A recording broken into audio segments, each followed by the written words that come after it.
लिल्लाहि नहमदुहु व नस्तईनुहु व नस्तगफिरुहु सुभान अल्लाह व नु'मिनु बिही व नतवक्कल अलैहि। हियर रिकॉर्डिंग हाफिज मुश्ताक अहमद भट्टी सेवानी। व नऊज़ु बिल्लाहि मिन शुरूरि अनफुसिना व मिन सय्यिआति अअमालिना। मन यहदिहिल्लाहु फला मुदिल्ल लहु व मन युद्लिल्हु फला हादिय लहु। व नशहदु अल्ला इलाहा इल्लल्लाहु वहदहु ला शरीक लहु व नशहदु अन्न सय्यिदना व शफीअना व हबीबना व मौलाना व मंजाना मुहम्मदन अब्दुहु व रसूलुहु सल्लल्लाहु तआला अलैहि व अला आलिहि व अस्हाबिहि व अज़वाजिहि व अब्नाइहि व बनातिही व बारक व सल्लम तस्लीमन कसीरा। अम्मा बाद फ़क़द क़ाल अल्लाहु तबारक व तआला फ़ी किताबिहिल क़दीम व ख़िताबिहिल अज़ीम। अऊज़ु बिल्लाहि मिनश शैतानिर रजीम। बिस्मिल्लाहिर रहमानिर रहीम।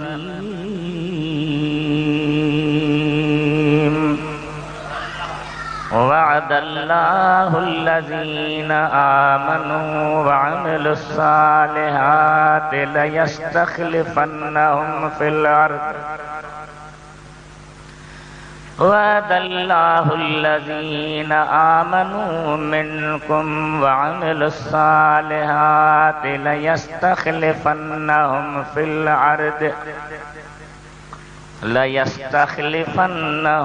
फ़िल अर्ज़ कमस्तख़लफ़ल्लज़ीना मिन क़ब्लिहिम वलयुमक्किनन्न लहुम दीनहुमुल्लज़ी इर्तदा लहुम वलयुबद्दिलन्नहुम मिन बअद खौफिहिम अमना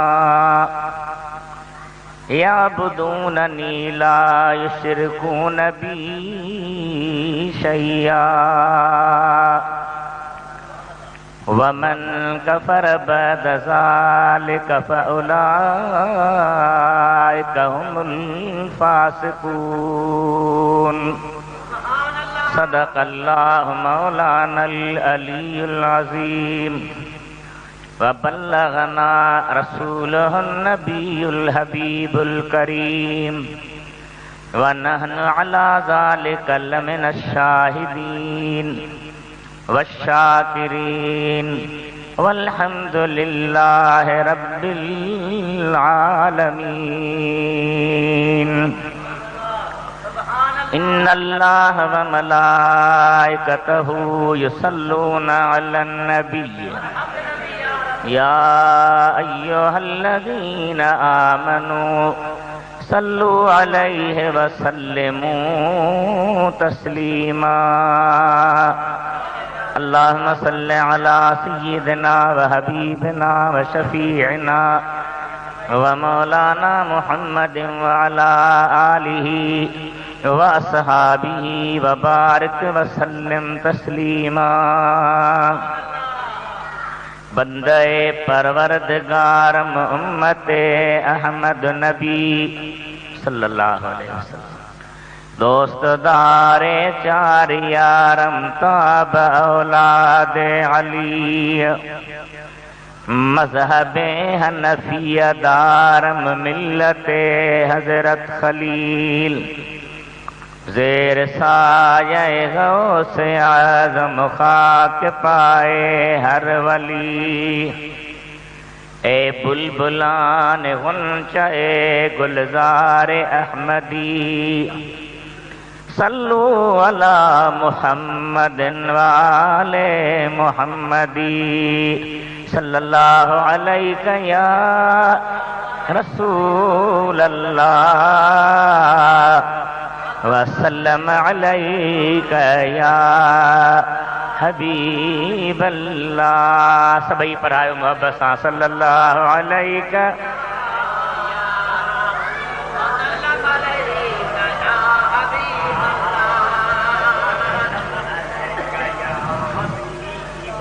मेहरबान भाइरो मोहब्बत वारा नौजवानो जुम्मे जो बरकत भरियो ॾींहुं सुहिणे नबीअ सल्लल्लाहु अलैहि वसल्लम जे प्यारे सैयदना उस्मान बिन अफ़्फ़ान ज़िन्नूरैन रज़ियल्लाहु ताला अन्हु व अर्दाह जे शान ऐं शहादत जे सिलसिले में कुछ बयान करणो आहे। अल्लाह ताला जे कलाम करीम मां सूरत नूर सगोरीअ मां मूं अवां जे अॻियां हिकु आयत पढ़ी रब करीम पढ़ण जी सादत नसीब फरमाई। अवली हू अर्ज़ कंदुसि त इहा आयत नाज़िल कीअं थी। सुहिणे नबी सल्लल्लाहु अलैहि वसल्लम जी ज़ात नुबुवत जे ऐलान खां 13 साल पोइ मके में रहिया, वरी हिजरत करे मदीने मुनव्वरह में आया। उते बि शुरूआत वारा साल परेशान हैरान तकलीफ़ुनि में अज़ियतुनि में दुश्मननि जे हमलनि में सहाबे किराम रज़ियल्लाहु ताला अन्हुम जा गुज़री रहिया हुआ।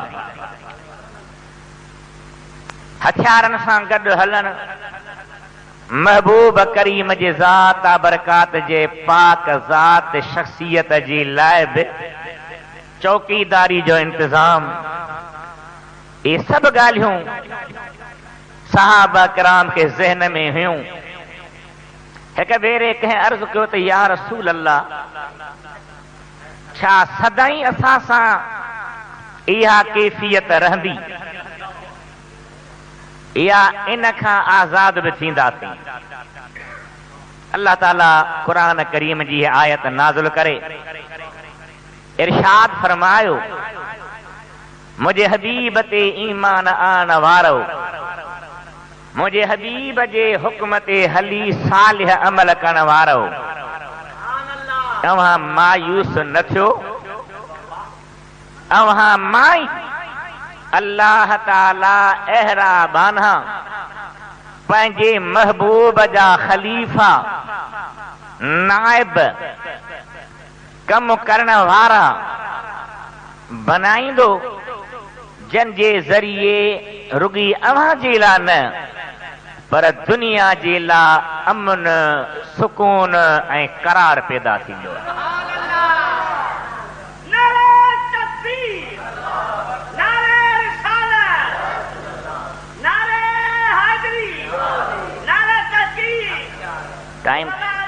टाइम सही जुमे जो आहे, नारे खे छॾियो। अल्लाह जी ज़ात बाबरकात जे कलाम करीम जे लफ़्ज़नि ते गौर कयो। छा फरमायो अल्लाह?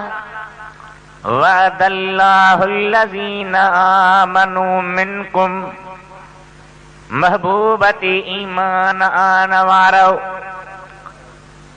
पर लफ़्ज़ ते गौर आहे, हीउ त वॾो हिकिड़ो तफ़सीली बहस आहे जंहिंजे लाइ ही 1.25 कलाक टाइम अण पूरो आहे। वअदल्लाह, अल्लाह वाइदो कयो कंहिंसां? अल्लज़ीना आमनू मिनकुम, अवहां मां सहाबन सां खिताब, अवहां मां मिन कुम ज़मीर जम मुज़क्कर मुखातबा खिताब जो ज़मीर आ। अल्लाह वाइदो कयो जन ईमान आंदो अवहां मां व अमिल सालिहात ऐं सालिह अमल कयूं। कहिड़ो वाइदो? लयस्तखलिफन्नहुम फिल अर्द कमस्तखलफल्लज़ीन मिन क़ब्लिहिम। रब्बुल आलमीन अव्हां मां ईमान वारनि ऐं सालिह अमल कंदड़नि सां वाइदो थो करे त उन्हनि खे ज़मीन में पंहिंजे महबूब जो ख़लीफ़ो बनाईंदो। असां वटि खुदा करे त इहो रुझान पैदा थिए, गंदुगार न, बेहयाई वारा जुमिला न, क़ुरान करीम ऐं महबूब जे हदीस जे रोशनीअ में पंहिंजे मसलक अक़ीदे ऐं मज़हब खे सम्झूं ऐं पको कयूं। अल्लाह फरमाए थो मूं वाइदो कयो आहे अव्हां सां। हिकिड़ा माण्हू चवनि था त इहो सहाबनि सां वाइदो न आहे, इहो जॾहिं इमाम महदी ईंदो पोइ इहा कैफ़ियत पैदा थींदी। पर क़ुरान करीम जो लफ़्ज़ आहे मिन कुम, सहाबी अव्हां मां, अव्हां मां, ॿियनि मां न, पोइ वारनि जी ॻाल्हि न, अव्हां मां। अल्लाह ताला खे उहे बाना जन ईमान आंदो आहे, साल अमल कया आहिनि, मूं अल्लाह जो वाइदो आहे त उन्हनि खे ज़रूर मां ज़मीन में पंहिंजे महबूब जो ख़लीफ़ो बनाईंदुसि। लयस्तखलिफन्नहुम फिल अर्द, अरबी ग्रामर में ल ताक़ीद जो हर्फ आहे। यस्तखलिफन्न जो नून शद ऐं ज़बर वारो ताक़ीद जो नून आहे। ख़ुदा चए थो ही मुंहिंजो पक्को वाइदो आहे। ही आम ॻाल्हि न आहे, मुंहिंजो त हर वाइदो सही आहे, ग़लति न थींदो आहे, पर ही मुंहिंजो पक्को वाइदो आहे त जन मुंहिंजे हबीब ते अव्हां मां ईमान आंदो ऐं सालिह अमल कया, मां उन्हनि खे ज़मीन में पंहिंजे महबूब जो ख़लीफ़ो बनाईंदुसि। क़ुरान करीम में इहो लफ़्ज़ सैयदना आदम जे लाइ बि आयो आहे। अल्लाह ताला फरमायो मलाइकनि खे इन्नी जाइलुन फिल अर्द ख़लीफ़ा, मलाइको मां ज़मीन में ख़लीफ़ो थो पैदा कयां। कहिड़ो लफ़्ज़ आहे? ॻाल्हायो। ख़लीफ़ा, अरबी में ख़लीफ़ा असीं चऊं ख़लीफ़ो। तव्हां वरी आम रवाजी पीरनि फ़क़ीरनि जे ख़लीफ़नि जे ज़हन न डोड़ायो, ही मुस्तफ़ा करीम जे ख़लीफ़नि जी ॻाल्हि आहे।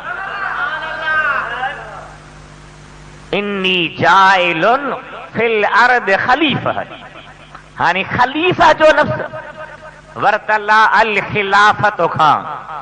ख़िलाफ़त जी माना क़ुरान पाक जे लुग़त जे माहिरनि लिखी आहे त अनियाबत अनिल ग़ैर, कंहिंजे जाइ ते, कंहिंजे पारां, कंहिंजे सीट ते वेही कमु करणु, इन खे चइबो आहे ख़िलाफ़त। अल्लाह ताला जी ज़ात बरकात हज़रत आदम खे पंहिंजो ख़लीफ़ो सॼो, माना रब्बुल आलमीन असांखे पंहिंजो ज़ाहिर पाण त नथो ॾेखारे, न को असां में ॾिसण जी कुवत आहे। पाण फरमाईं था मदीने वारा साईं त अल्लाह जे अॻियां हज़ारे नूर जा पर्दा आहिनि, जेकॾहिं हिकिड़ो पर्दो खॼी वञे त आसमान ज़मीन सड़ी छार थी वञे। उन रब करीम सां डायरेक्ट मिली उन खां हुक्म वठूं, उन जा अवामिर नवाही सम्झूं, असां खां ॻाल्हि मथे ई। ख़ुदा फरमायो मां आदम खे पंहिंजो ख़लीफ़ो थो बनायां, मुंहिंजा अहकाम मुंहिंजे बजा उहो जारी कंदो, उहो तव्हांखे ॿुधाईंदो, उहो तव्हांजी रहनुमाई कंदो, उहो तव्हांजी रहबरी कंदो। अल्लाह जी ज़ात बरकात जे दीन जे आलिम लिखियो आहे त ख़लीफ़ो टिनि सूरतुनि में हूंदो आहे, या त जेको असुल आहे उहो अखियुनि खां ग़ाइब आहे, हाणे उन जा अहकाम ख़लीफ़ो जारी करे जे रब्बुल आलमीन असां जे अखियुनि खां गायब आहे या वरी असुल जेको आहे दुनिया तां रहलत करे वञे उन जी बजा ख़लीफ़ो कम करे जे मदीने वारे घोट दुनिया तां ज़ाहिरी रहलत फरमाई उन जा ख़लीफ़ा कम करे रहिया आहिनि या वरी कंहिं पंध जे लाइ कंहिं मुख़्तसर टाइम लाइ परे निकिरी वञे जे हज़रत हारून खे हज़रत मूसा पंहिंजो ख़लीफ़ो बनाए वियो हज़रत मूसा वफ़ात बि न करे वियो हो पर्दे में बि न हो पर कुझु फ़ासिले ते हो अल्लाह ताला हज़रत हारून खे उन जी जाइ ते हज़रत मूसा जो ख़लीफ़ो बनायो थुल्हनि लफ़्ज़नि में समझो त ख़लीफ़ो उनखे चइबो आहे जेको पंहिंजे असुल जा अहकाम असुल जा फरमान असुल जो तरीक़ो असुल जी राह असुल जी वात वठे ऐं वठराए हले ऐं हलाए करे ऐं कराए ॿियनि खे बि ॾेखारे त मां ख़ुदि बि इन ते अमल कयां थो अव्हां बि अमल कयो ऐं जेको उन में रुकावट बणिजे उनखे वस आहर मञराइण ते मजबूर करे इनखे चइबो आहे ख़लीफ़ो असां तव्हांजे आका असां तव्हांजे महबूब असां तव्हांजे दिलबर नबी सय्यदुल मुरसलीन सल्लल्लाहु तआला अलैहि वसल्लम जन उथंदे ई अहिड़ियूं महिरबानियूं फरमायूं अहिड़ा इशारा ॾिना अहिड़ियूं ॻाल्हियूं कयूं जन मां साबित थियो त सुहिणे हबीब जा प्यारा सहाबी ॿ सहरा ॿ न्याणा मुंहिंजे महबूब जा ख़लीफ़ा आहिनि महबूबनि जहिड़े ई पंहिंजे ज़ाहिरी ज़िंदगीअ में ई अहिड़ियूं बिशारतूं उन्हनि खे अता मदीने मुनव्वर जी मस्जिद शरीफ़ जो बुनियाद पियो रखिजे कहिड़ी मस्जिद सुभान अल्लाह चओ भला ॾाढा आहियो पुराना सीनियर पर अलाह छाजे करे जवाब नथा ॾियो जब मस्जिद नबवी के मीनार नजर आए अल्लाह की रहमत के आसार नजर आए हुजूर जॾहिं मके खां हिजरत करे मदीने विया पहिरें अव्वल मदीनो जेके सरबा उते रहिया पोइ रस्ते में ईंदे जुमे जी नमाज़ पढ़ियो जिते मस्जिदुल जुमा आहे वरी इन हाणे मौजूद मस्जिद शरीफ़ जे बुनियाद जो ऐलान थियो तवजो फरमाइजो महबूबा ने फरमायो त खॾो खोटियो पीढ़ बुनियाद खोटियो जॾहिं खोटियो मुहद्दिस बेहकी दलाइल नुबुवत में आंदो त सरकार दो आलम सल्लल्लाहु अलैहि वसल्लम जन 5 पत्थर घुराया पहिरियों पत्थर संगे बुनियाद पाण रखियो उन खां पोइ फरमायो त अबू बकर किथे आहे क़िबला हाज़िर आहियां मुंहिंजे पत्थर जे भर में तूं पत्थर रख वरी फरमायो उमर किथे आहे साईं हाज़िर आहियां उमर जे पत्थर जे भर में तूं पत्थर रख वरी फरमायो उस्मान किथे आहे साईं हाज़िर आहियां तूं उमर जे भर जे पत्थर में पत्थर रख वरी फरमायो अली किथे आहे साईं हाज़िर आहियां तूं उस्मान जे पत्थर जे भर में पत्थर रख हाणे 5 पत्थर हज़रत अलीअ जो आहे पहिरियों पत्थर नबी करीम जो आहे पत्थर रखराए पाण फरमायो हाउलाइल खुलफा मिन बदी मुंहिंजे ज़ाहिरी इंतकाल खां पोइ जीअं ई पत्थर मूं तरतीब सां रखराया आहिनि हे मुंहिंजा ख़लीफ़ा बि तरतीब सां ईंदा हिकिड़ी सम्झण जहिड़ी ॻाल्हि अथव महबूब खे रब करीम ग़ैब जो इल्म ॾिनो जेकॾहिं हज़रत अलीयुल मुर्तज़ा खे अॻु में रखनि हा त अबू बकर सिद्दीक़ जी वफ़ात अॻु में ई रहिजी वञे हा उन खां पोइ उमर जी शहादत ई रहिजी वञे हा उन खां पोइ उस्मान जी शहादत ई रहिजी वञे हा नबी साईं खे पंहिंजे प्यारनि जे ज़िंदगीअ जी बि ख़बर हुई अव्वल अबू बकर खे रखरायूं छो त उन जी हयाती अॻु में पूरी थियणी हुई वरी उमर खे रखरायूं उन जी शहादत 2 नंबर में थियणी हुई वरी उस्मान खे रखरायूं उन जी शहादत 3 नंबर में थियणी हुई वरी अलीयुल मुर्तज़ा खे रखरायूं उन जी शहादत 4 नंबर में थियणी मुझे महबूब नबी सल्लल्लाहु अलैहि वसल्लम जा हे खलीफा मूं खे ख़लीफ़े जी माना ॿुधाई त चाह वारा न, मानीअ वारा न, फुंडाइण पॾाइण वारा पंहिंजी जाइ ते, खामखा ग़ुलव करण वारा न।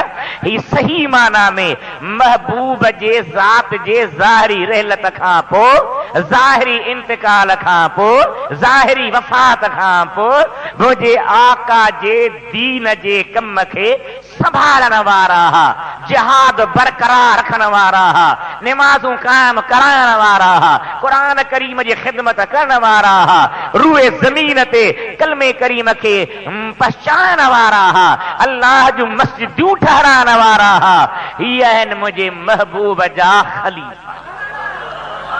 दुरूद शरीफ़ पढ़ो सल्लल्लाहु अलैहि या रसूल अल्लाह वसल्लम अलैका या हबीब अल्लाह। वॾी आवाज़ सां पढ़ो, खुली पढ़ो, बुलंद आवाज़।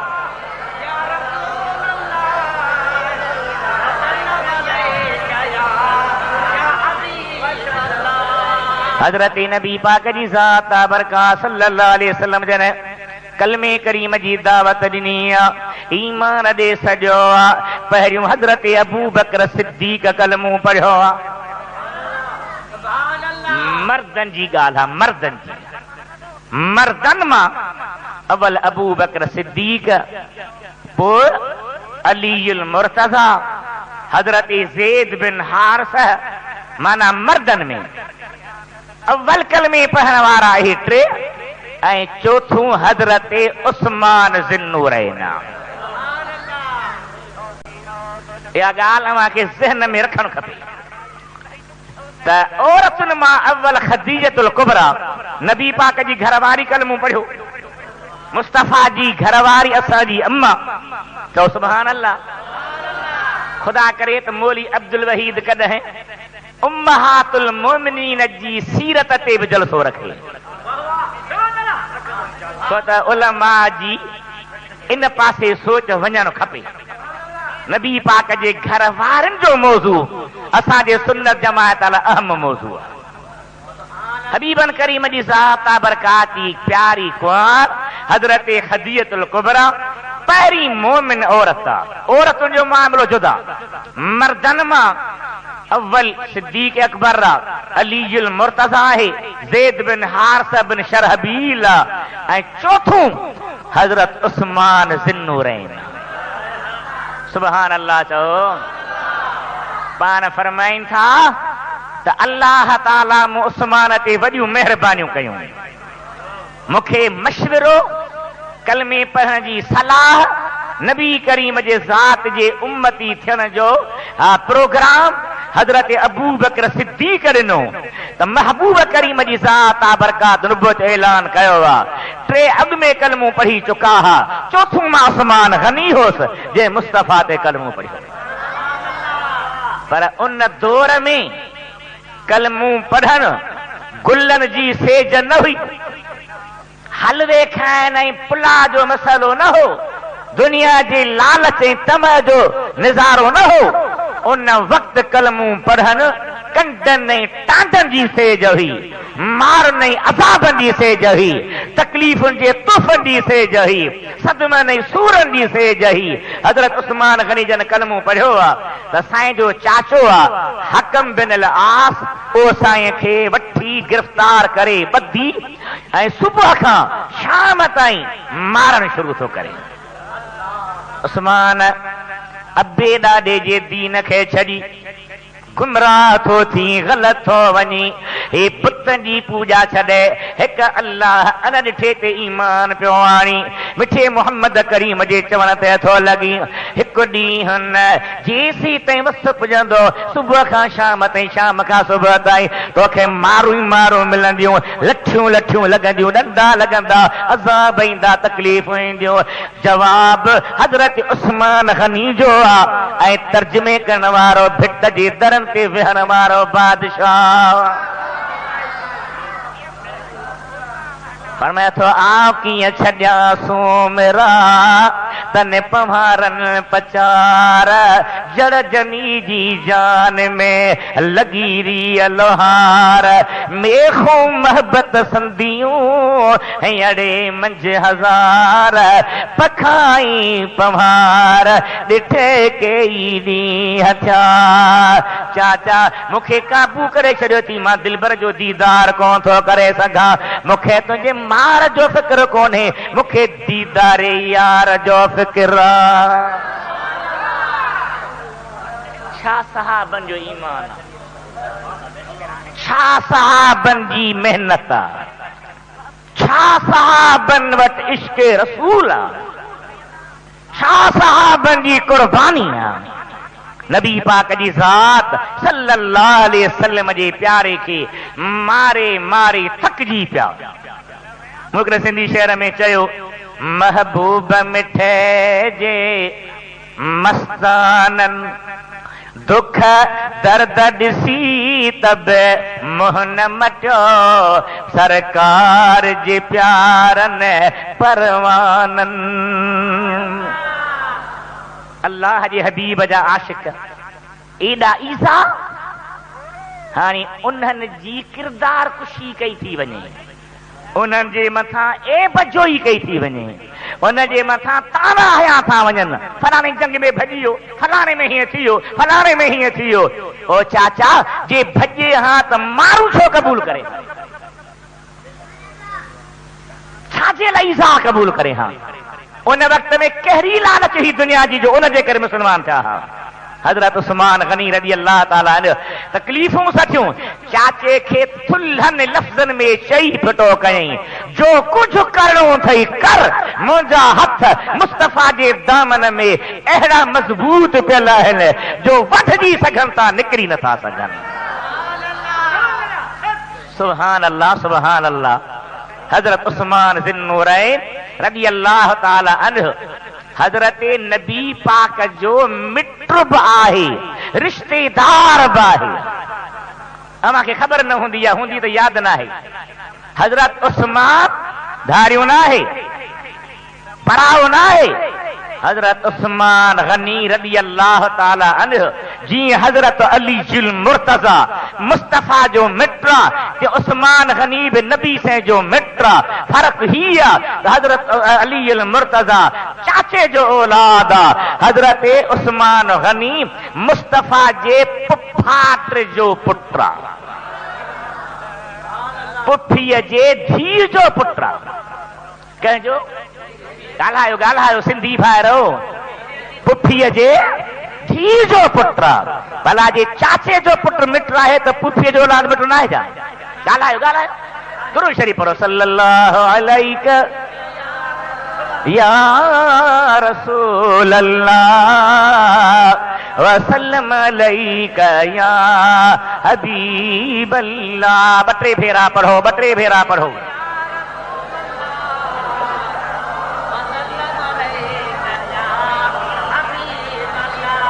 नबी पाक जी ज़ात बरका जो प्यारो वॾे शान वारो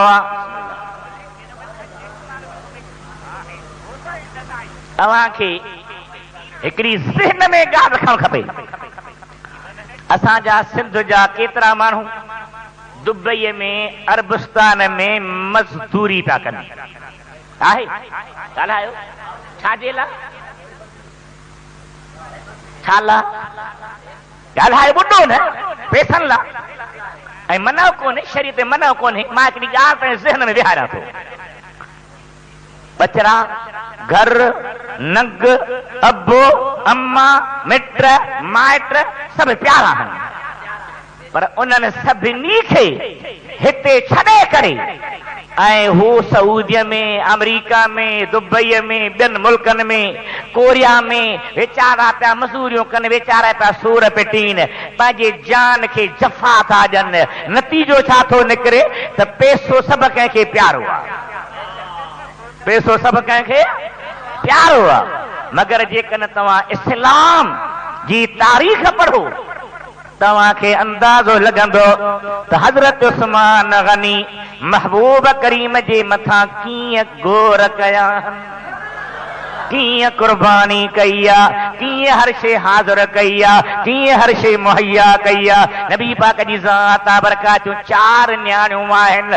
पहिरीं ज़ैनब सगोरी जेका हबीबन करीमन पंहिंजे नग खदीजतुल कुबरा हसनैन करीमन जी नानी खातून जन्नती जी जल अम्मा उन जे भाणे जे अबुल आस बिन रबीअ खे ॾिनी ही। घरवारी जो भाणे जो आहे, घरवारी जो प्यारो आहे, घरवारी जो मिट आहे, महबूब जे न्याणियुनि जो मासात आहे। पखो हिकिड़ो हलाए छॾे, महबूब जे न्याणियुनि जो मासात आहे। हेॾे निहार हेॾे 4 न्याणियूं हूं, पोइ वरी ॿियनि खे क्या ॾिनई उम्मतनि खे। अरे बेवकूफ़ हो, कलमूं जंहिं बि पढ़ियो सो उम्मती आहे, कलमूं जंहिं बि पढ़ियो सो उम्मती आहे। अली जुल मुर्तज़ा बि उम्मती आहे, मुस्तफ़ा जो न्याणियूं बि उम्मती आहिनि, हबीब करीम जा दोस्तरा बि उम्मती आहिनि, आले रसूल बि उम्मती आहिनि।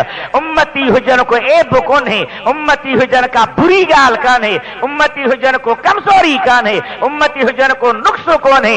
नबी पाक जी ज़ात जो रिश्तो निहारियो। अबुल आस बिन रबी नबी पाक जे घरवारी अम्मा खदीजतुल कुबरा ईमान आन में औरतुनि में पहिरीं जंहिं पंहिंजो माल घर मुस्तफ़ा खे घोर करे ॾेई छॾियो हो, जेका वहीअ जे वक़्तु नबी पाक जी हमदर्द रही, हबीबन खे तसल्लियूं ॾिनई, जंहिंजे लाइ हबीबन करीमन जिब्रील सलाम खणी आयो।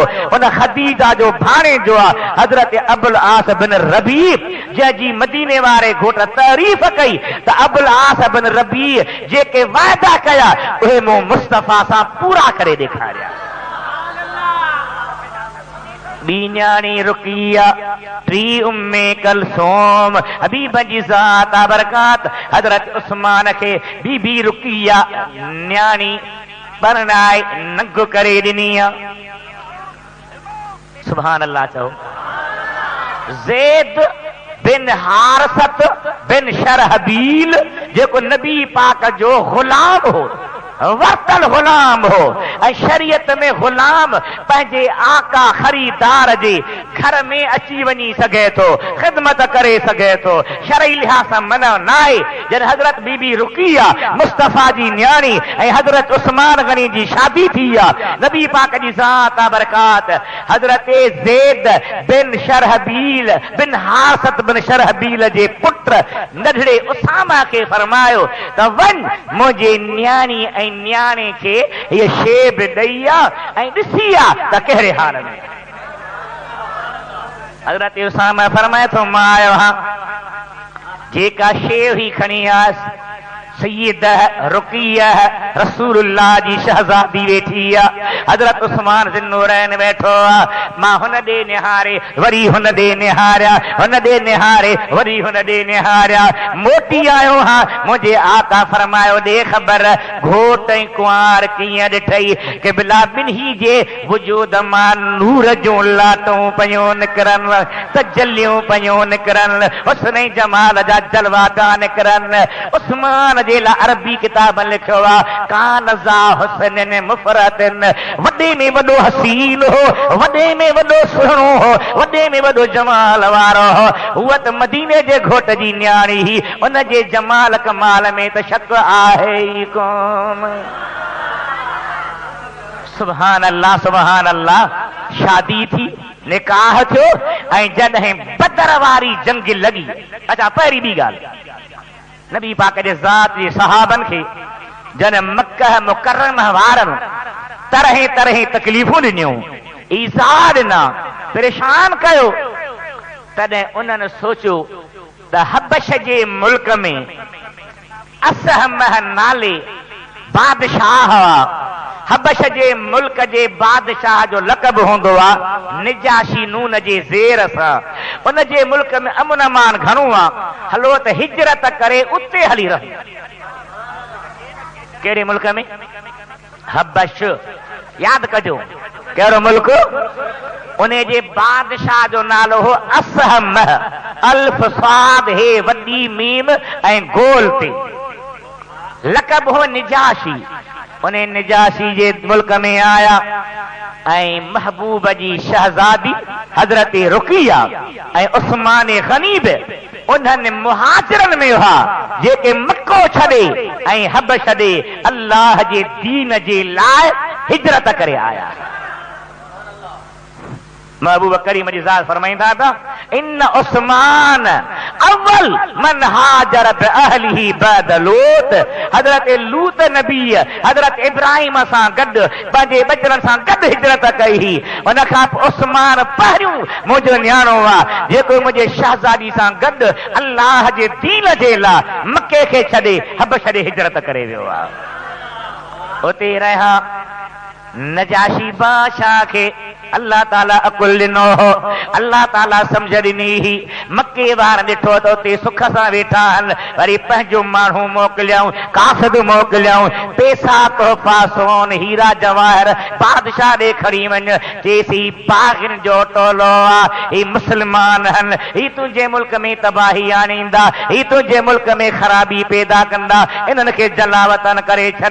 काफ़र जो माण्हू उते पहुतो आहे। नजाशी बादशाह मुस्लमाननि खे घुरायो। उन्हनि में हजरत जाफर बिन अकील बि हो, नबी पाक जो सौट, हजरत अली मुर्तज़ा जो सौट उहो बि हो, हजरत उस्मान बि हो, ॿिया सहाबी बि हा। जॾहिं नजाशी घुरायो पुछई तव्हांजे नबीअ जो नालो छा आहे?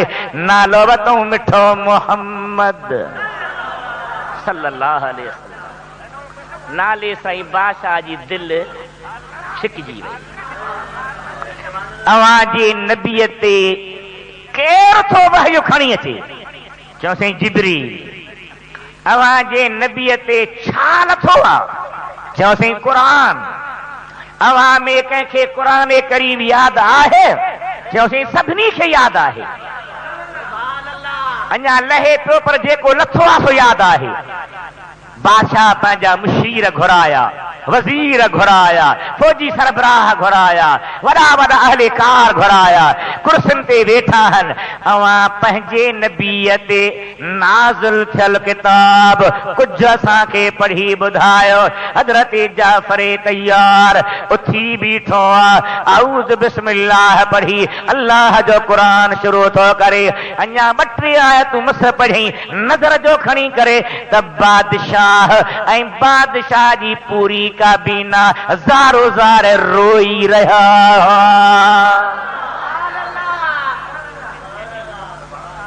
वइज़ा समिअू मा उन्ज़िल इला रसूल तरा अयुनहुम तफीद मिन अद्दम मिम्मा अरफू मिनल हक़। मुंहिंजा हबीब जॾहिं क़ुरान ॿुधाऊं त रोअण लॻा आहिनि, सुञातऊं त ही हक़ आहे, सच आहे। असम बादशाह चयो बसि मूंखे यकीन आहे अव्हां जो रसूल अल्लाह जो सचो रसूल आहे। उन हिजरत में भी हजरत उस्मान गनी रज़ी अल्लाह ताला पंहिंजे प्यारी कुंवार मोहम्मद आका जी शहजादी सय्यद रुकिया रज़ी अल्लाह ताला अन्हा सां गॾु। वरी जॾहिं ख़बर पई त मके वारा हाणे थधा थियनि त वापसि मके आया, पर अञा उनजो ज़िद जारी हो। वरी ॿी हिजरत मदीने ॾे थी आहे। हजरत उस्मान ॿी हिजरत बि कई। अल्लाह जे दीन लाइ 2 हिजरतूं करण। नबी पाक जी शहजादी गॾु पई रहे। नबी पाक खे एतिरो हजरत उस्मान प्यारो। जॾहिं मदीने में आया, कहिड़े शहर में? ख़ुदा असां तव्हांखे नसीब करे। जुमे जी निमाज़ जो टाइम आहे। जुमे में हिकु अहिड़ी घड़ी हूंदी आहे जो उन घड़ीअ में जेका दुआ घुर उहा क़बूल थी। ख़ुदा करे घड़ी नसीब थिए। महबूब आका जी ज़ात बरकात परवानो, मुझे आका नामदार जी ज़ात बरकात इन जुम्मे जे दिहाड़े जी दुआ जे करे मन असां तव्हां जी जल्दी मुस्तफ़ा करीम जे शहर दे क़िस्मत करे। मां हिकिड़े शहर में चयो हिकिड़ी सिट करे शाल मौला मदीने वञा मां, करे शाल मौला मदीने वञा मां। आमीन चओ।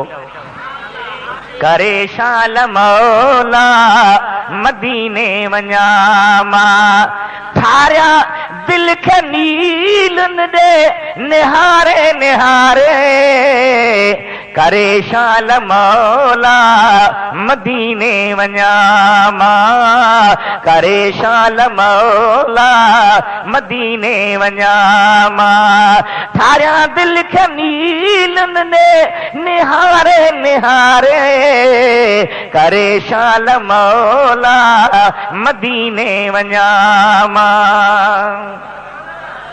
हजरत उस्मान मदीने में सन 2 हिजरिया मक्के जा काफ़िर मक्के मां हमलो करे मदीने पाक ते काह पिया कनि।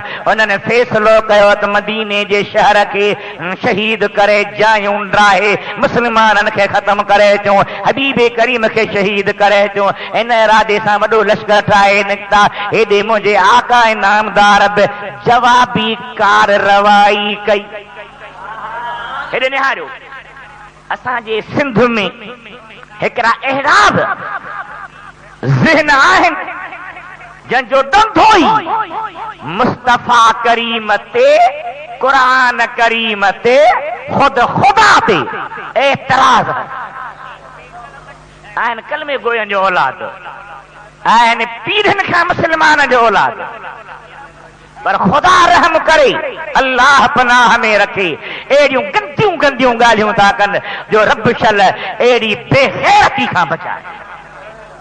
मुझे हबीब करीम जा आशिक़ो नबी साईं जंगियूं करे माण्हुनि खे मारे ज़ोरीअ कलमो पढ़ायो। ओ बेवकूफ़ो इस्लाम जी तारीख़ मुस्लमाननि जी लिखियल न पढ़ो पंहिंजे चाचनि काफ़रनि जी पढ़ो। उहे ख़ुदि बि लिखनि था पिया त मके खां हमिलो करे बदर ताईं काफ़िर आया हा नबी से हमिलो करे न वियो आहे। पोइ जेको घर ते हमिलो कंदो त जवाबी कार जो हक़ हर कंहिंखे आहे। हबीबन दिफ़ा कयो जवाबी कारवाई कई। उन जंग में 313 असहाबी हा 1000 काफ़िर। घणा काफ़िर? जवाब ॾियो जवाब ॾियो। हजरत उस्मान ते एतराज़ था कनि शिया त जंगे बदर में कोन हो। तव्हां उन्हनि खे चवंदव त कोन छो त जे चवंदव त ड्रिजंदव ड्रिजंदव त मुसंदव। न गार ॾियो न गंद ॾियो पंहिंजे मज़हब जो जवाब त सिखो न। साईं जंगे बदर में उस्मान कोन हो। तव्हां पुछो त किथे हो कहिड़े कम में हो छा पे कयई छाजे करे न हो। नबी पाक जी शहजादी हबीबन करीमन जी न्याणी हजरत बीबी रुक़िया बीमार हुई मरीज हुई। महबूबन फरमा उस्मान तो मुझे न्याणी वटि रह तू न जी दवा दमर देखभाल कर। जेको बदर वारनि खे दर्जो मिलंदो रब करीम खां दर्जो मां मुस्तफ़ा तो ला वठी छॾियो। बदर में कोन हो बदर तो पे फतह कयो। नबी से ही फरमाए उस्मान जी आका मुझी न्याणी बीमार आ मुझी न्याणी मरीज आ उन जी संभाल ला केर हुजे। मां बाबू भी जंग ते थो वञा भार भी कन्हे के ॿियो केर ख़िदमत कंदो तू मुझी न्याणी जी संभाल कर ख़िदमत कर देखभाल कर। जंग बदर में हदीस जे रिवायत करण वारो केरा बयान करण वारो केरा सैयदना अली मुर्तजा शेर खुदा असदुल्लाह गालिब इब्ने अबी तालिब करमल्लाह वजल करीम जी ज़ाते गिरानी पाण सां फरमाइन त मूं पंहिंजे कननि सां ॿुधो नबी से फरमायो उस्मान मूं वटि 2 न्याणियूं तोखे ॾिनमि जेकर 40 न्याणियूं हुजनि हा हिकिड़ी खुदा भरा ॿी तोखे ॾींदो वञा। तो न समझो ही कोने सुन्नी तो न समझो ही कोन तो मुझे मुस्तफा जा खलीफा छान हबीब करीम जे दीन के दुनिया ताई पहुंचाने वाला केरन तव्हांजी सिंधु ताई कलमू पहचान वारो उस्मान गनिया मकरान ताई कलमू पहचान वारो उस्मान गनिया। इन दिलस्ताई कलमो पहचान वारो उस्मान गनिया तराबलस्ताई कलमो पहचान वारो उस्मान गनिया ओ भरौल हदे कलमे जा बुलंद आवाज कराने वारो उस्मान गनिया ये मुझे दिल बर नबी जो न्यानो बाहे बेश्क जो रानो बाहे अकुलमंद सियानो चो सुभान अल्लाह छा तो रवाजी खलीफा समझाने पीर जे मानर खलीफा वांगुरु तो ये समझो आज के चमचा हूंदा सॼो ॾींहुं पीरनि जे पुठियां धिका खाईंदा वठंदा उहे न ही जान जे कुर्बान करण वारा ही सिर सदके करण वारा ही माल घर लुटाइण वारा ही मुस्तफ़ा करीम जा परवाना जो हुज़ूर फरमायो उहद जे जबल ते चढ़ंदे हबीब जबल उहद ते चढ़िया ऐं उहद जबल हेॾे होॾे चुरे पियो ॼण त ख़ुशीअ में झूमे पियो साईं फरमाए थो उसबत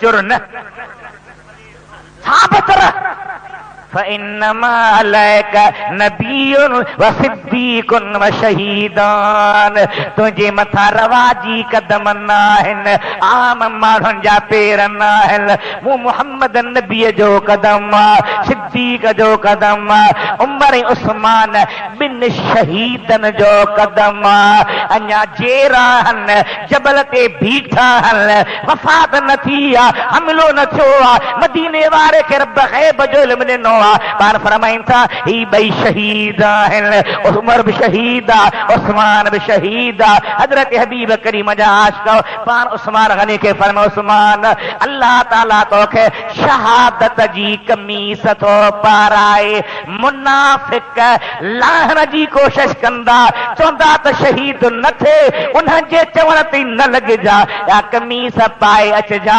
रोज़े में हूंदे क़ुरान पढ़ंदे शहीद थींदे रोज़ो भी न भञजा जन्नत में तुझे रोज़े खोलण जी इफ्तार पार्टी मूं मुहम्मद तैयार कराए छॾी आहे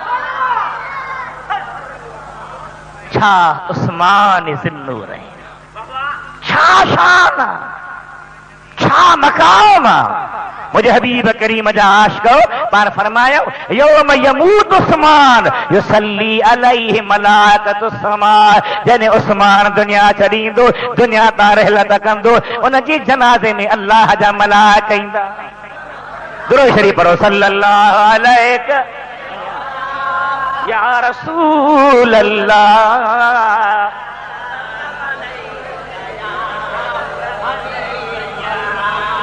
ये किताब आहे मुंहिंजो निमाज़ जो फ़लसफ़ो हथनि धोइण में हिकमत कहिड़ी ॾंदर में कहिड़ी गुरड़ीअ में कहिड़ी कननि ते हथ रखण में कहिड़ी जो नौजवान ॿ टे भेरा ॾे त दिलि हुनजी निमाज़ लाइ भरती थिए पूरो बयान आहे मुझे मदरसे तालिबा ख़रीद कयो अल्लाह ताला खे अजुर ॾींदो दुरूद शरीफ पढ़ो सल्लल्लाहु अलैहि या रसूल अल्लाह व सल्लम अलैका या हबीब अल्लाह ॿ टे भेरा Here recording Hafiz Mushtaq Ahmad Bhatti Sewan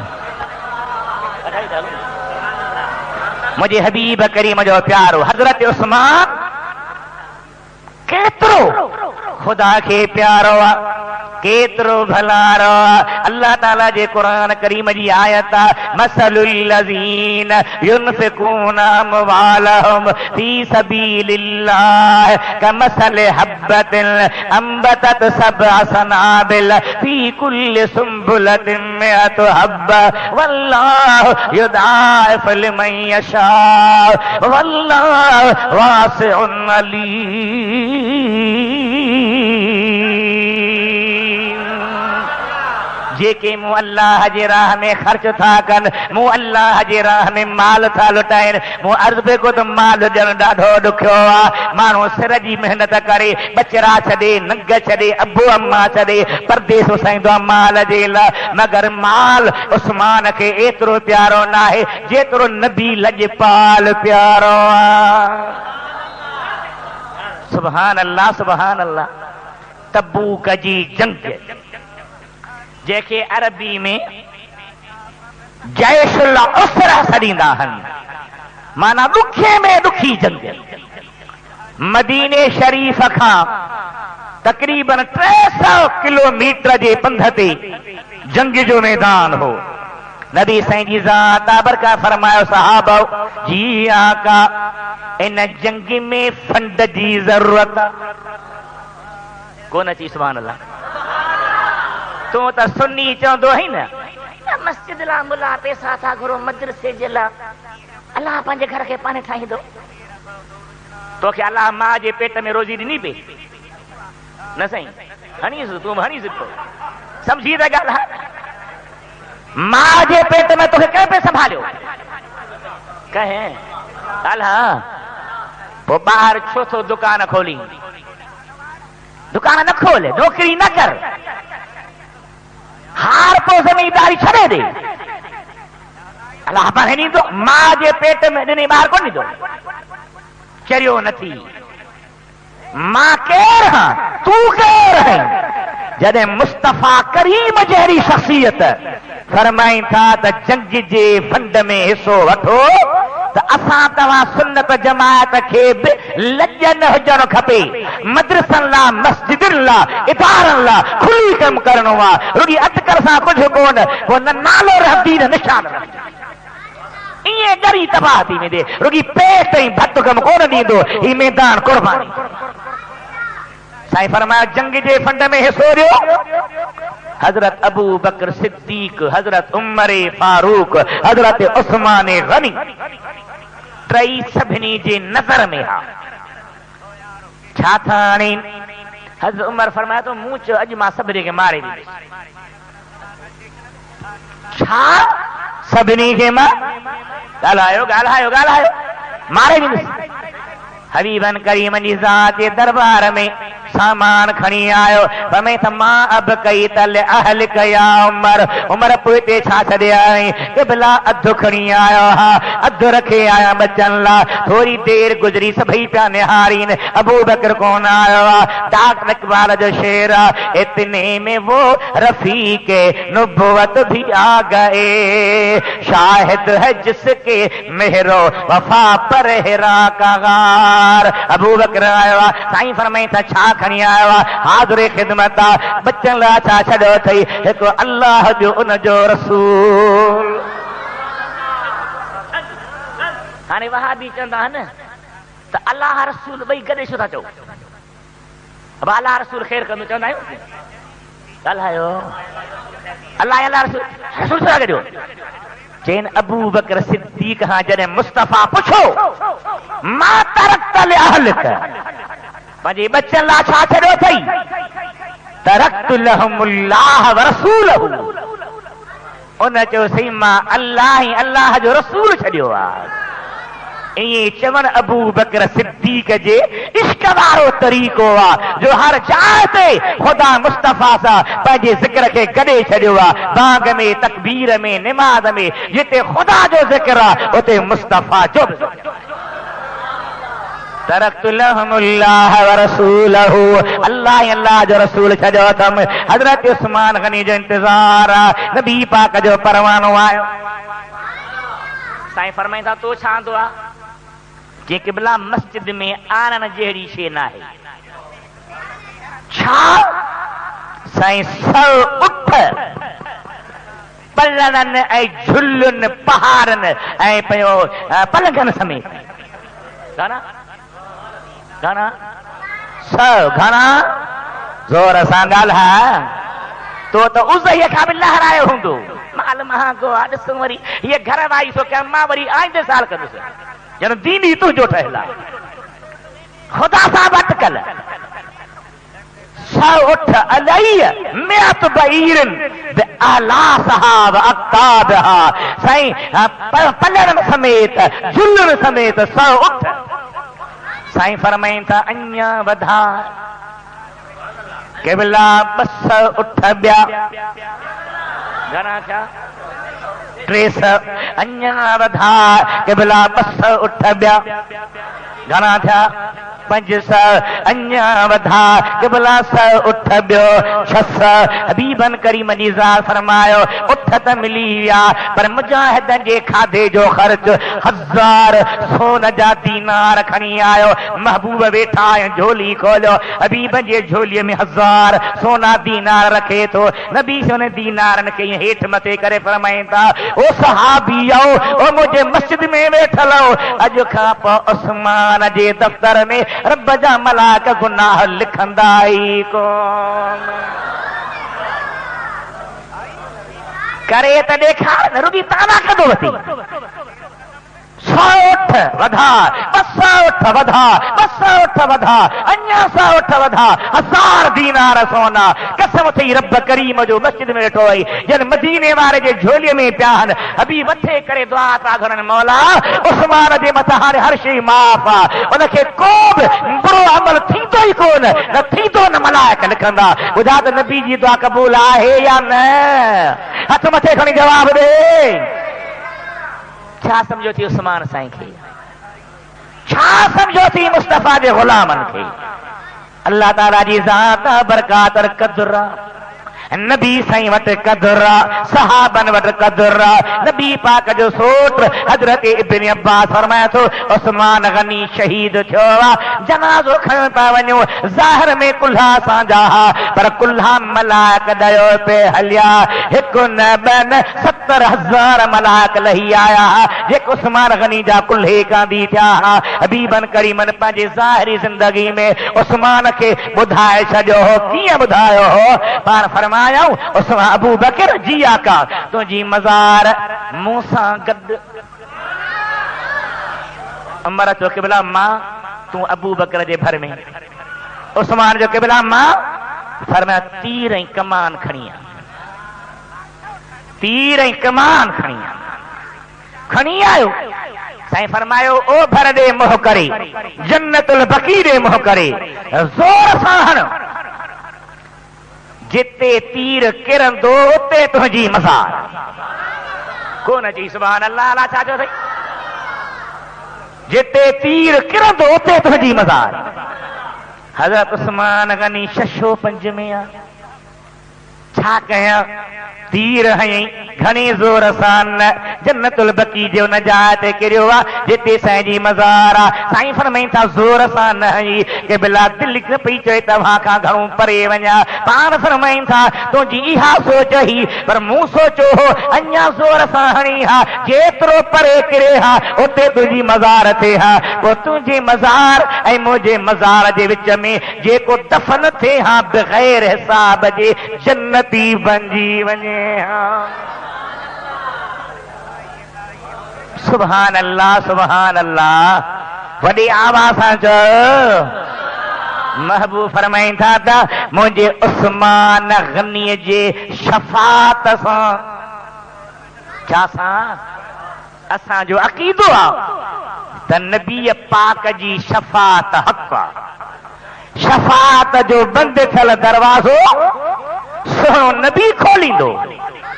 जॾहिं खुली वियो त पोइ कई मैदान में ईंदा अॻियां नबी ईंदा सहाबी ईंदा इमाम ईंदा औलिया ईंदा क़ुरान जा हाफ़िज़ ईंदा आलिम ईंदा फ़क़ीर दरवेश ईंदा एतिरे क़दुरु जो हिकु शख़्स खे अल्लाह जा मलाइक गिलियो पिया वेंदा हल जहन्नम ॾे। वेंदे वेंदे हिकिड़े ग़रीब खे ॾिसंदो फ़क़ीर खे मलाइको मूंखे 2 मिंट सां ॻाल्हाइण ॾियो। ॻाल्हा साईं सलाम वालेकुम। वालेकुम सलाम। साईं मूंखे सुञाणो था? चवंदो न दा साईं अमां खे हिकिड़े दफ़े उञ लॻी हुई मुंहिंजो छप्पर ठहियलु हो उन ते अंगूरनि जी वल चढ़ियल हुई उन जे छांव में वेही तव्हां पाणी पीतो हो याद अचे थो? हा के पोइ क़िबला मूंखे जहन्नम ॾे गिलियो था वञनि तूं दरवेश आई तूं भला ख़ुदा खे चओ। रब चवंदो मौला हिन मूंखे तुंहिंजे सदके थधी छां में विहारे पाणी पियारियो हो इनखे जहन्नम न ॾे। रब चवंदो मोटायोसि जन्नत ॾे वठी हलोसि। सुभान अल्लाह सुभान अल्लाह। अगर चाही मिले जन्नत जन्नत खुदावार जी खिदमत कर, अगर चाही मिले जन्नत खुदावार जी खिदमत कर, सदाई थो अहले सुन्नत खुदावार जी खिदमत कर, सदाई थो अहले सुन्नत खुदावार जी खिदमत कर। हबीब जी शफात हक़ा यकीना दरवाजो खोलींदा, पूजा मैदान में ईंदा पर फरमाईंदा था मुझे प्यारे उस्मान गनी जे शफात सा 70,000 मुझा गुनहगार उम्मती, एबदार उम्मती, लोहारी उम्मती, बदकार उम्मती उस्मान गनी जे शफात सा 70,000 जना हिसाब का सवाए जन्नत में वेंदा। साईं फरमाया था लिकुल्लि नबिय्यिन रफीकुन व रफीकी फिल जन्नत उस्मान, हर नबी जो जन्नत में रफीक होंदो, मुझो रफीक उस्मान। फरमाया था उस्मान जी मुझा आका, जी मुझा दिल बर हबीब, उस्मान जी मुझा आका, तू एडो त हयादार आही, एडो त लजादार आही, जो अल्लाह जा मलाक बि तुंहिंजो हया रखंदा आहिनि। महबूब करीम पंहिंजे घर में सुता पिया, हबीब पंहिंजे घर में हा, पर सुतल लेटियल संदन पाक बुकीअ तां हिन हिसे तां जुब्बो मुबारक थोड़ो मथे हो। दरवाजो खड़कियो, केरा? साईं हजरत अबू बकर सिद्दीक, छॾियो सची आयो वेठो। वरी दर खड़कियो, केरा? साईं उमर फारूक, हूंदा ई हबीब सां गॾु हा न। साईं फरमाए था अबा बकर उमर जी आका अंतुमा मिन्नी बिमंज़िलत सनाए वल बसर, जे इंसान जे लाइ अखियूं ऐं कन हल ऐं ॿई मुंहिंजे लाइ ईअं आहे। हिकिड़े खे सॼे पासे विहारींदा हा, ॿिए खे खॿे पासे विहारींदा हा। कान यतबस्सम इलैहिमा व यतबस्समान इलैहि, महबूब हिन ॾे निहारे मुरकंदो हो, ही वरी महबूब ॾे निहारे मुरकंदा हा। ज़हन रखो सुन्नी, अकीदो रखो सुन्नी, बला खां बचो सुन्नी, गुस्ताख न थी सुन्नी, बेअदब न थी सुन्नी, मतिलबु पीढ़ियुनि जूं पीढ़ियूं लॼाए वेही रही। हबीब करीम जी ज़ात बरकात फरमाए अबू बकर अचो, आयो पाण सुता पिया। उमर साईं सुता पिया। वरी दर खड़कियो, केर? साईं उस्मान। महबूब उथी वेठा, उथी वेही पंहिंजे पाक जुब्बे खे सिधो करे पंहिंजे पाक पेरनि ताईं ढके वेठा। उस्मान वेठो, हाल अहवाल थियो, जॾहिं टई उथी विया। अम्मा आयशा सिद्दीका पुछे थी या रसूल अल्लाह, मुझो बाबू अबू बकर आयो, तव्हां लेटा रहा, उमर आयो, तव्हां लेटा रहा, उस्मान आयो, अमा उथी ठही वेठा। पाण फरमाईंदा त उस्मान एतिरो त हयादार आहे, एतिरो त लजहरू आहे, जो मुंहिंजे पेर जो ई थोरो हिसो बुके जो ज़ारो ॻाल्हाए कोन हा, कंधु हेठि करे वेठो हुजे हा, ॻाल्हाए कोन हा। इन जे करे मां उथी ठही वेठो आहियां त हू ॻाल्हाए त मां मुस्तफ़ा हुन जी ॻाल्हि मालूम कयां। चओ सुभान अल्लाह, चओ वॾी आवाज़ सां, चओ दुरूद शरीफ़ पढ़ो सल्लल्लाहु अलैहि या रसूल अल्लाह वसल्लम अलैका या हबीब अल्लाह। वॾी आवाज़ सां, वॾी आवाज़ सां।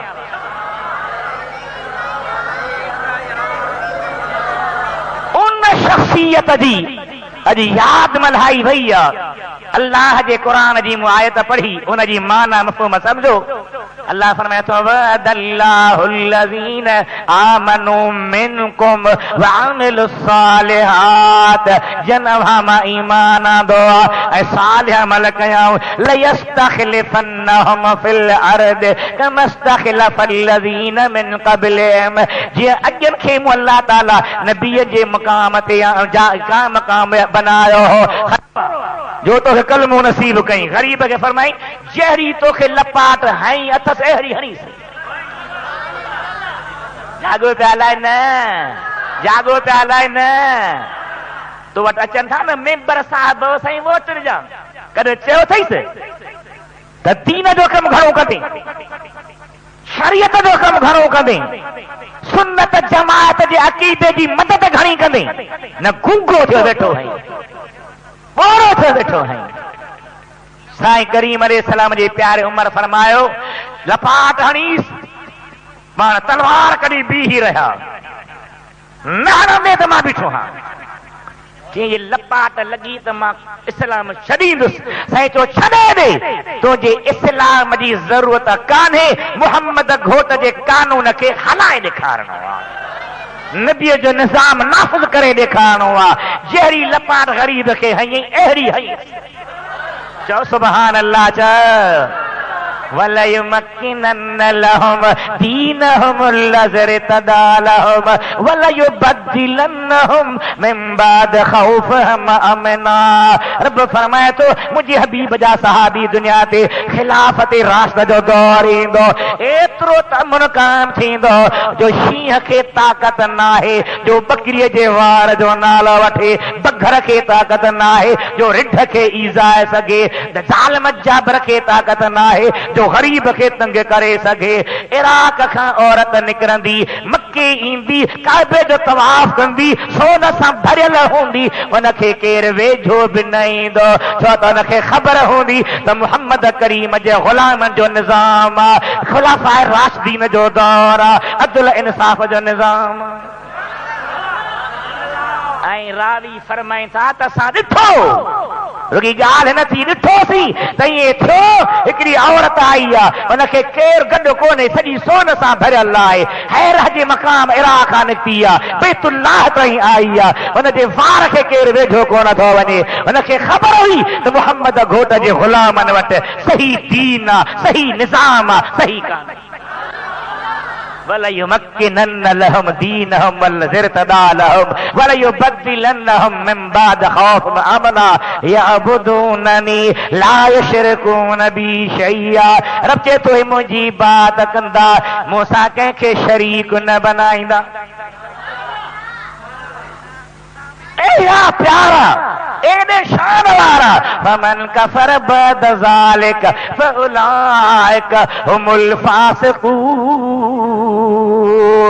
खुदा फरमाए थो पोइ जेको इन अमन खां पोइ बेशुक्री कंदो उहे फासिक आहिनि। जॾहिं हज़रत उस्मान गनी रज़ी अल्लाह ताला मदीने मुनव्वर में आहे, उन ते मिस्र जा बाग़ी हमिलो करे आया। हे तफ़सील वॾो आहे, टाइम थी वियो आहे, घेरो कयो बीठा हल। हज़रत उस्मान गनी वटि नबी पाक जो सहाबी आयो कि भला हुक्म कर, ही थोरा आहिनि, तुंहिंजो लश्कर वॾो आहे, इन्हनि खे मारे ड्रोड़ाए छॾियूं। पर फरमाए थो ख़बरदार, ही मुंहिंजे कमरे में रोशनदान निहारियो आहे, इन रोशनदान खां मूंखे हींअर मुंहिंजे दिल भर नबीअ दीदार करायो आहे, ज़िंदह नबीअ मूंखे ज़ियारत कराई आहे, महबूब करीम मूंखे मुंहुं मुबारक ॾेखारियो आहे। फरमायो त समान कमीस शहादती न लाहे, उञायल बुखायल अच, तुंहिंजे लाइ जन्नत में मेहमानी तयार आहे। जुमे जो ॾिहाड़ो हो, 18 ज़ुल्हज जी तारीख़ आई। तारीख़ुनि में इख़्तिलाफ़, हर कंहिं पंहिंजी पंहिंजी ॻाल्हि घुसे छॾी आहे, का कटे छॾी आहे, का कढी छॾी आहे, का छपाई कान्हे का। हिकिड़ो सुन्नी आहे जंहिंजो इल्म सां वास्तो ई कोन्हे को, और रुॻी चटपट में ख़ुशि लॻो पिया, भत में ख़ुशि आहे, मानी में ख़ुशि आहे, इल्म जो दोस्त आहे ई कोन को। ॼण तारीख़ूं बदिलायूं, हिस्ट्रियूं बदिलायूं, हथ जूं ॻाल्हियूं घरे अंदरि हयूं, मुस्लमान तबाह था थियनि। हबीबन करीम जा आशिक़ हो। उन ई राति हज़रत उस्मान गनी के उन जाइ ते जन्नतुल बकी में दफन कयो जिते संदसि तीर किरियो हो, मदीने वारे ॾिसी छॾियो हो त उस्मान ऐं मुंहिंजे मज़ार जे विच में जेके ईंदा उहे जन्नती हूंदा। इन आयत मां पंहिंजे अर्ज़ खे पूरो थो कयां। अल्लाह ताला मुंहिंजो अर्ज़ करण, अवां जो ॿुधण क़बूल फरमाए।